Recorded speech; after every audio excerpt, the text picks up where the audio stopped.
Breaking news of Gervonta Tank Davis stating that Crawford doesn't have a chin. And if he fights Crawford at 147, then he will knock him out. Check it out. I got a question for you, Tank. At 147, how does a fight with you and Terrence Crawford look? 147? 147. Shit, if I tap that chin, you know he going to sleep. I already know. I already know he ain't is. got no chin. I already know he is. Said no chin. I got round 5. Shit, I got round 6. Listen, one thing for sure and two things for certain. That's easier said than done. Because if Gervonta could get it done, then what is he waiting for? I mean, can you imagine Gervonta knocking out pound for pound #1 Crawford while moving up 2 weight divisions to do so? That will make Tank a legendary fighter overnight. Matter of fact, forget about a legendary fighter. That will make Gervonta an all-time great overnight. That's why actions speak louder than words, because even though Gervonta is a beast, he's one of the best fighters pound for pound today. But again, Crawford is a different animal. He's boxing pound for pound #1 for a reason. If Crawford didn't have a chin, then he would have been knocked out by now by the likes of Kell Brook, Mean Machine, and Gamboa. People seem to forget when Crawford fought Gamboa. Gamboa was one of the best fighters in the world. He was undefeated and one of the most avoided fighters in boxing at that time. He had fighters like Mikey Garcia running on their heels. And after Crawford knocked out Gamboa, he was never the same. So the version of Gamboa that fought Gervonta is nowhere near the Gamboa that fought Crawford. And I'm pointing that out because maybe that's where Gervonta is getting the false sense that Crawford is not all of that. And he seems to overlook Crawford knocking out the best version of Shawn Porter, knocking out Kell Brook, Mean Machine, Jeff Horn, Benavidez, all in his 3rd weight class.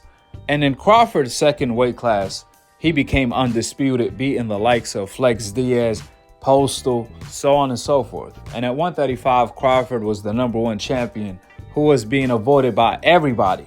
The only fighter that had the cojones to fight the boogeyman Crawford was another boogeyman named Gamboa, back when Gamboa was really Gamboa. So if we are being honest, the only fighters that are threats to Crawford are Errol Spence, Jaron Ennis, and Jermell Charlo.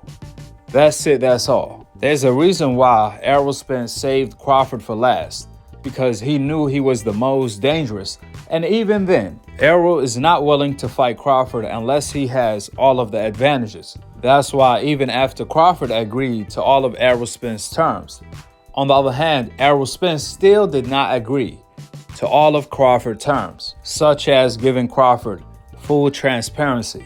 Therefore, outside of the contender Jaron Ennis, nobody, and I mean nobody, wants to fight the A-class boogeyman, the pound for pound #1 Crawford. And that's a fact. Even now, Crawford still has his own mandatories ducking him, such as Virgil Ortiz. So if, like Gervonta said, Crawford doesn't have a chin, then why doesn't Virgil Ortiz, who's 19-0 with 19 KOs, fight the champion Crawford, since he's the mandatory? Instead, it's the contrary. The power punching Ortiz is ducking the no chin Crawford like he's scared for his life. We all know what time it is. If Crawford really wasn't pound for pound #1, however, he's being praised as one, and he's not that good, then Gervonta will be the first one to hunt him down, like he tried to hunt down Manny Pacquiao. The way he called out Pacquiao, he will be calling out Crawford. And I'm talking about calling him out to fight. But at the moment in time, and all of the times, Gervonta says everything but let's fight Crawford, because he knows Crawford is the truth. Nevertheless, Gervonta Davis has his own problems. He has the Errol Spence and the Crawfords of the world in his own division, and that's Devin Haney and Shakur. So we got to see if Gervonta could solve the Shakur and Devin Haney problems first before talking about Crawford. And those problems aren't that easy to solve. Last but not least, it's really interesting to hear Gervonta say that Crawford has no chin, even though he has never been knocked out before or being hurt to a bad extent. In fact, Crawford has never been knocked down officially. On the other hand, when Gervonta was asked from Ellie, is Canelo still pound for pound number one, even though he lost every single minute of every single round to Bivol, Gervonta responded with, Canelo is the best no matter what. It's like there's a green light on the fighters on the coincidental list to be criticized. However, the fighters on the hope list, it's a red light. This is the unspoken code, ladies and gentlemen. Just peep game, with the facts being laid out. Drop your thoughts in the comment section below. Subscribe below and click on the notification bell to be continued on the next episode of Akhi, Aki, Ak TV. Peace. Wa alaikum assalam wa rahmatullahi wa barakatuh.